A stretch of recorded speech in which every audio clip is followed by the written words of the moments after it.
Let me hear the audience sing it loud. Come on, come on. Harmonies in a church where every voice counts. So in tune with the community, it doubles up as a backdrop for leaders on their election campaigns, from Boris Johnson to Tony Blair. But now, the bishop in charge fears new compulsory voter ID plans will silence many here when it comes to choosing the next Prime Minister. This is something that's out there, that 1 in 4 Black and Asian people are not even registered to vote. So why are you now putting an extra challenge for this community who already doesn't vote? It's unacceptable.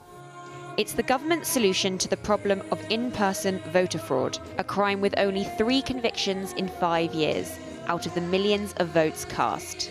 But with that, a challenge to representation and democracy, if many are put off voting the next time we go to the polls. Channel 4 News commissioned a special ethnic minority poll to get a glimpse into how these reforms could affect voter behaviour. We asked a crucial question. How likely would you be to return to the polling booth if you turned up to vote without the correct ID? Across all ethnic minorities, at least 1 in 4 said they were certain or unlikely to return.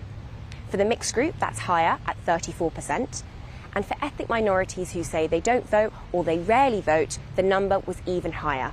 44% of people said they were unlikely to return. Few can say they remember every polling station they've ever been to, but for Rutiana Martins, it's a point of pride. She has voted in every single election she was able to since arriving as a refugee from Angola 30 years ago. She has since lost her original photo identification. So if this law that's coming in had existed, you couldn't have voted for 19 years? Yes. How does that make you feel? Oh, that's very sad. Couldn't walk, couldn't find a job, in so many ways. What do you think about bringing ID to polling stations in order to vote? Definitely, it's going to be quite difficult for some people. I can see it.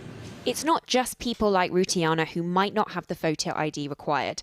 13% of people in council housing, 11% of the unemployed, and 8% of disabled people don't currently have the correct ID.